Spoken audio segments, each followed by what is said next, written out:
श्रीपज्योतिर्जनार्दनः श्रीपज्योतिर्परब्रह्म श्रीपज्योतिर्जनार्दनः एको हरतु मे पापम् सन्ध्यादीपनमोऽस्तु पुत्रांश पतिं स्वच्छामि मे सदीपम् तस्य नास्ति दरिद्रता शुभं कुरु त्वं कल्याणम् आरोग्यं धनसम्पदः शुभं कुरु त्वं कल्याणम् आरोग्यं धनसम्पदः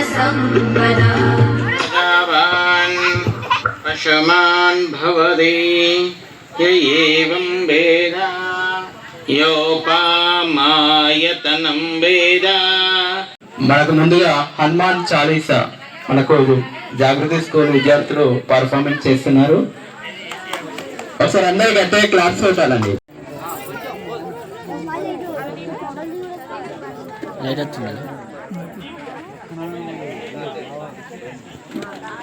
जनवरण विराज सुवेश कानन कुंडल कुंचित केश हतवज्र विराज कांदे मुंजरे साज शंकर सुवन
परमेश्वर कोला वो नारामయ్య परमात्मा कोला वो नारामయ్య परमात्मा कोला वो नारामయ్య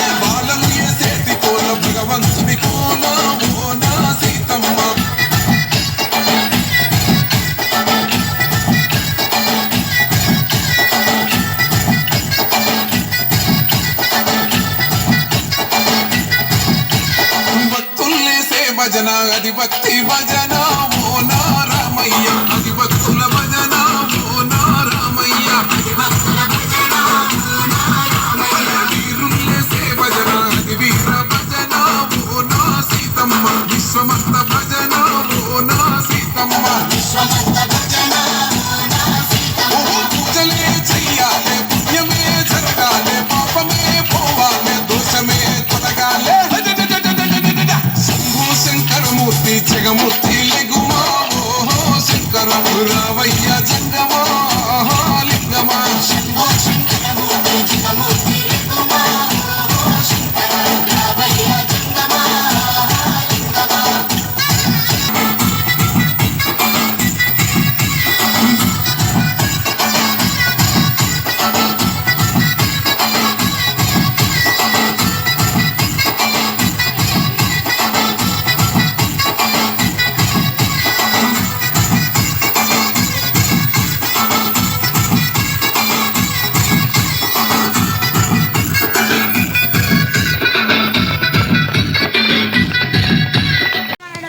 సో చెప్పడం మన అందరికీ తెలుసు, అందరు మాట్లాడతారు బాగానే, కానీ ఆచరిస్తున్నారా అసలు సారు? అంటే మేము ఒక గత 3-4 సంవత్సరాల నుంచి మనకు సారు చాలా దగ్గర. సో సార్ ఇంటికి వెళ్తే సారు చెప్పిన ప్రతి విషయము తన ఇంట్లో తనతో ఉన్న పరిసర ప్రాంతాల్లో ప్రతి విషయాన్ని కూడా ఈ విధంగానే చెప్తూ ఉంటారు, చేస్తూ ఉంటారు. అంటే ఆచరించడం అనేది చాలా ఇంపార్టెంట్. ఎవరైనా చాలా మాటలు మాట్లాడతారు, కానీ పని చేయడం అనేది చాలా ఇంపార్టెంట్. కాబట్టి ఆ విషయాన్ని మన సారు సమ్మేళన కార్యక్రమంకు సర్పంచ్ గారు, ఉప సర్పంచ్ గారు, మన అయ్యవార్లు అందరం కథం కట్టి కందం వేసి ఒకటే నిల్చుండి మన జాప్తాపూర్ కాదు యావత్ భారతదేశం అంతటా ఒకటే నినాదంతో హిందూ జై జై హిందూ జై భారత్ అని ఒకటే నినాదంతో ఉండాలని నా యొక్క కోరిక. జై శ్రీరామ్. ఈరోజు హిందూ సమ్మేళన ప్రోగ్రాంకి సంబంధించి ప్రతి ఒక్కరు ఇక్కడికి వచ్చారు. మన ఉప సర్పంచ్ అవర్ అధ్యక్షులు వెంకటరెడ్డి గారికి వచ్చినందుకు పేరున ధన్యవాదాలు. ఈ హిందూ సమ్మేళనం కోసం కష్టపడి మన ఒక టీం ఉంది, ఆ టీము ఫుల్ ఫ్లెడ్జ్డ్గా మంచిగా కష్టపడి ఇంత పెద్ద ప్రోగ్రాన్ని సక్సెస్ చేశారు. ఇందుకోసం వాళ్ళకు థ్యాంక్ యూ. దగ్గర నుంచి మన పిల్లల దగ్గర నుంచి మన ఊరు నుంచి మన రాష్ట్రం నుంచి మన దేశం మొత్తం హిందువుగా మనం 100% మనం అందరం ఏకమై ఉంటేనే హిందువులందరూ అనేది స్ట్రాంగ్గా ఉంటాం. ఇప్పుడు ఏం జరుగుతుంది దేశంలో ఏంది అంటే ప్రతి ఒక్కరు తెలుసు, కానీ ఫిర్బీ ఎక్కువ అది లేదు. ఫిర్బీ ఓకే. అందరికీ ధన్యవాదాలు. జై శ్రీరామ్. ధన్యవాదాలు అన్నగారు. అదేవిధంగా మన ఈరోజు ఈ హిందూ సమ్మేళన కార్యక్రమానికి మరి ప్రధాన వక్తగా వచ్చేసినటువంటి మన జగిత్యాల జిల్లా సహకార్యవర్గ సభ్యులు. ప్లాస్టిక్ను తక్కువ చేద్దాం. ఇవాళ క్యాన్సర్ అనేటువంటి మహమ్మారి ఎవరి ఇంట్లో ఉందో కూడా తెలియనటువంటి పరిస్థితి. అందుకే ప్లాస్టిక్ను సాధ్యమైనంత వరకు తగ్గించేటువంటి ప్రయత్నం చేద్దాం. ఇది రెండోది పర్యావరణం. మూడోది అమ్మాయిలు స్వదేశీ. రాముడు అడవికి వెళ్ళిన తర్వాత తన యొక్క ఏమంటారు రాజ్యం నుంచి బెడ్ లేదు, నాకు బండి లేదు, బండి లేదు, గుర్రాలు లేవు, ఏనుగులు లేవు, తీసుకురా అని చెప్పి ఎవరికి ఆజ్ఞాపించలే రాముడు. అక్కడ అడవిలో ఏ విధంగా ఉండాలో అలాగే ఉన్నాడు. ఆ పరిస్థితుల్లో ఏ పరిస్థితుల్లో ఎలా ఉండాలో అలా ఉండడమే స్వదేశీ అంటే. ఈ దేశానికి ఏది మంచి జరుగుతుందో అదే స్వదేశీ అంటే. ప్రపంచం లోపల భారతదేశము ఒకప్పుడు సంవత్సరానికి ఒకే ఒక్క శాటిలైట్ పంపించేటువంటి దేశం. కానీ ఇవాళ 30 నుంచి 40 శాటిలైట్లను సంవత్సరంలో పంపిస్తున్నటువంటి దేశంగా మనం మారాం. అటువంటి దేశం లోపల మనం ఉన్నందుకు గర్విద్దాం. అనేకమైనటువంటి రంగాల లోపల మనం ఎదుగుతున్నాం. ఇవాళ సోలార్ పవర్ లోపల ప్రపంచంలో 2వ స్థానంలో ఉన్నాం. అటువంటి మన దేశము అన్నిటితో పోటీ పడుతుంది. మిగిలిన దేశాలన్నీ కూడా మనతో పోటీ పడాలని చూస్తూ వెళ్ళిపోతున్నాం. అమ్మ చేతి వంట అమృతం, అంగడి చేతి వంట అనారోగ్యం. అటువంటి సమాజం తయారవుతోంది. అందుకే విలువలు ఇవ్వండి, రాముడు తయారవుతాడు. విలువలు ఇవ్వకపోతే ఎలా తయారవుతాడో మనకు తెలియదు ఇక. అందుకే తల్లుల మీద బాధ్యత ఉంది, కుటుంబాన్ని చక్కదిద్దేటువంటి బాధ్యత. ఇంట్లోకి రాగానే భర్త వచ్చినా, పిల్లలు వచ్చినా, ఎవరొచ్చినా సెల్ ఫోన్లను 1 గంట సేపు దాసేయండి. పథ్యం అంటాం కదా, ఉపవాసం అంటాం కదా. సెల్ ఫోన్ ఉపవాసం చేయకపోతే ఇవాళ తల్లిదండ్రుల ఎడల, పిల్లల ఎడల ప్రేమలు పెరగడం కోసం కట్టాల్సిన దగ్గర కట్టది, మంచి ఫలాలను ఇచ్చేటువంటి చెట్టు అవుతుంది. కాబట్టి ఎక్కడెక్కడైతే అవసరమో ఆ చెట్టుని ఎలాగైతే మనం సంరక్షిస్తున్నామో మన కుటుంబ సభ్యులు కూడా సంరక్షించుకోవాల్సిన బాధ్యత అమ్మదే. వారంకో, 15 రోజులకో, నెల రోజులకో ఒక్కసారైనా గుడికి తీసుకెళ్దాం. సెల్ ఫోన్లన్నీ, టీవీలన్నీ బంద్ చేసి. ఏమంటే ఒక ప్రశ్న అడుగుతాను, తిట్టుకోవద్దు, నన్ను కొట్టద్దు. ఎంతమంది అత్తలు కోడలు చంపిర్రు ఈ ఊర్లో? ఎంతమంది కోడలు అత్తలు చంపిర్రు ఈ ఊర్లో? చంపిర్రా అండి ఎవరన్నా? పేపర్లు వచ్చినాయా? టీవీలు వచ్చినాయా? మరి రోజు మనం చూస్తున్న టీవీ ఏంటిది? ఏం చూస్తున్నాం టీవీ లోపల రోజు? అత్త కోడలు ఎట్లా చేయాలి, కోడలు ఎట్లా అత్తలు చేయాలి, వదిన. మన ఇంటికి కావలసినటువంటి ఆరోగ్యవంతమైనటువంటి వాతావరణాన్ని అందించాల్సినటువంటి బాధ్యత కుటుంబ సభ్యులదే.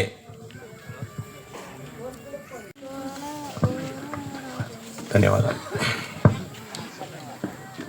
అందుకోసం కాదు, మన దేశాన్ని పూర్వం మన దేశం ఎలా ఉందో అలా మార్చడం కోసం మన ప్రయత్నం. ఇప్పుడు మనం ఎవరో మనం మర్చిపోయినాం. మనని ప్రశ్న అడిగితే నువ్వెవరు అంటే సహజంగా మనం మన కులం చెప్తాం. కానీ ఒక క్రైస్తవుడిని నువ్వెవరు అంటే నేను క్రైస్తవుడు అని చెప్తాడు. ఒక ముస్లిం నువ్వెవరు అంటే నేను ముస్లిం అంటాడు. కానీ మనమే ఏం చెప్తున్నాము, నేను హిందూ అని చెప్పలేని స్థితి లోపల మనం కులాన్ని మనం చెప్పుకుంటున్నాం. మేము పలాంటోళ్ళం మాట మాట్లాడుతున్నాం. ప్రపంచం లోపల విశేషమైనటువంటి సంస్కృతి సాంప్రదాయాలు ఉన్నటువంటి దేశం భారతదేశం. పతివ్రతాలు ఎవరు? ఒక పేరు చెప్పండి, ఎవరైనా ఒకళ్ళు. పతివ్రత అని ఎవరిని అంటారు? ఒక్క పేరు చెప్పండి నాకు. భారతదేశంలో ఒక పతివ్రత యొక్క పేరు చెప్పండి. సీతమ్మ, శభాష్. తారా మండోదరి, ద్రౌపది, సీతమ్మ, అనసూయ, వీళ్ళందరూ కూడా మనకు పతివ్రతలు. కాబట్టి స్త్రీ అంటే ఆరాధ్యం, స్త్రీ అంటే తల్లి, స్త్రీ అంటే జగన్మాత. కాబట్టి ఆమెను ఒక పవిత్రమైనటువంటి పేరుతో పిలుస్తున్నాం, అమ్మ. అందుకే పూర్వకాలం పడలేని ఏకైకటి ఉంది, అది మన ధర్మము, మన సంస్కృతి. దీన్ని మనం కాపాడుకోవాలి. ఏమండి సంస్కృతి అంటే ఏంటి? నాకు ఆకలేస్తే నేను తింటే అది ప్రకృతి. నాకు ఆకలేస్తే నా దగ్గర అన్నం లేదు, పక్కోడి దగ్గరికి వెళ్ళి గుంజుకొని తింటా, ఇది వికృతి. నాకు ఆకలేస్తుంది, పక్కవాడికి ఆకలేస్తుంది, నా దగ్గర ఉన్నటువంటి దాన్ని వాడితో పంచుకొని తింటా, ఇదే సంస్కృతి. మెల్లమెల్లగా ఇందాక హనుమాన్ చాలీసా నేర్పారు. ఎవరి గురించి హనుమాన్ చాలీసా? హనుమంతుడి గురించి. ఎన్ని శ్లోకాలు ఉంటాయి? చాలీస్ అంటే 40 శ్లోకాస్ ఉంటాయి. చూడకుండా ఈ దేశం యొక్క ఆహార కొరతను తీరుస్తున్నటువంటి రైతులకు ఎల్లప్పుడు కూడా దండం పెడుతూనే ఉండాలా. రైతుల యొక్క విలువను మనం గుర్తించాలా. మూడోది, ఆ సరిహద్దును కాపాడుతున్న కారణంగా ఇంత ప్రశాంతంగా మనం కూర్చుంటున్నవే, ఆ సరిహద్దును కాపాడుతున్నటువంటి సైనికులకు కూడా ఎల్లప్పుడూ మనం రుణపడి ఉండాలి, నమస్కారం చేస్తూ ఉండాలి. ఈ ముగ్గురిని ఎల్లనికి ప్రతీక. ఆవు మన యొక్క రైతులకు పోషకాలనిచ్చేటువంటి మాత. తల్లి పాలు లేనటువంటి సందర్భం లోపల శ్రేష్టమైనటువంటి పాలు ఏమన్నా అంటే మన దేశీయ ఆవు యొక్క పాలు. లోపల కులం, గడప దాటితే హిందువులం, బంధువులం. ఇవన్నీ చెయ్యమని ఎవరు చెప్తున్నారు మీకు?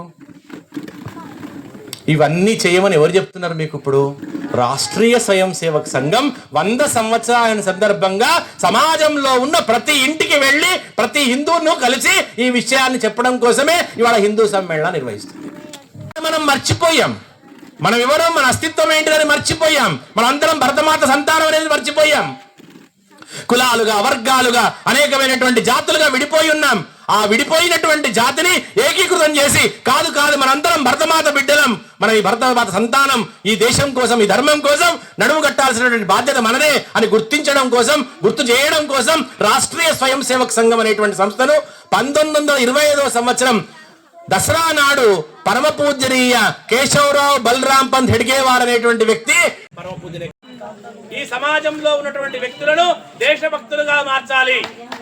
అటువంటి దేశభక్తులు ద్వారా ఈ దేశం మళ్ళీ పరమ వైభవస్థితికి వెళ్ళాలి అని ఆలోచించేటువంటి సంస్థ రాష్ట్రీయ స్వయం సేవక్. ఈ దేశంలో రాష్ట్రీయ RSS ఏమంటాం?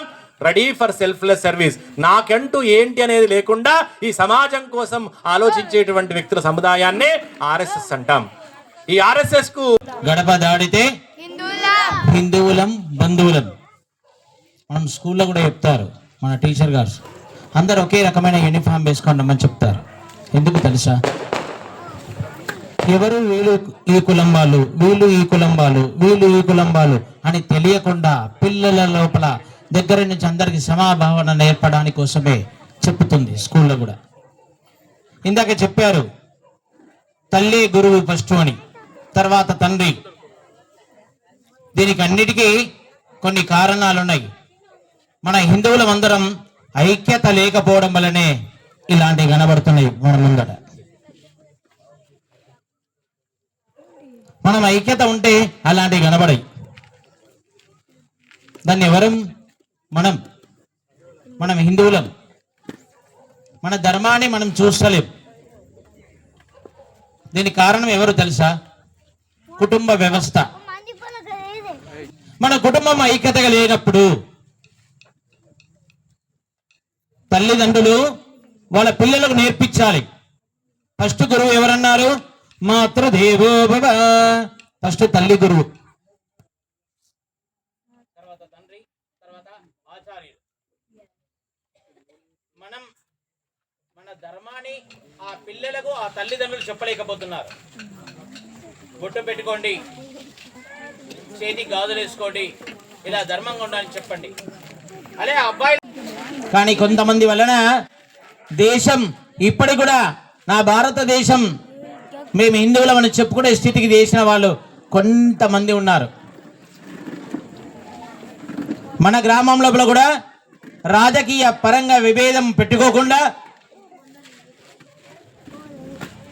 అందరం హిందువులమే అని చెప్పుకున్నప్పుడు ధర్మాన్ని కాపాడిన వాళ్ళ ఫలితం. ఆ ధర్మాన్ని కాపాడాలంటే మనమందరం ఐక్యతగా ఉండాలి.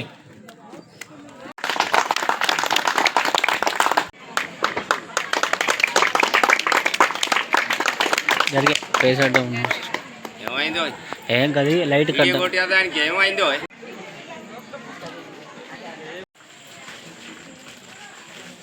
భారత్ మాతా కీ జై, భారత్ మాతా కీ జై, భారత్ మాతా కీ జై.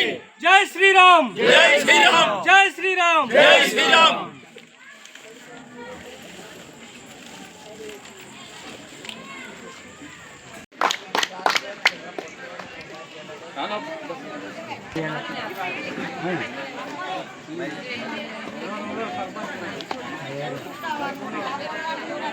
Terima kasih.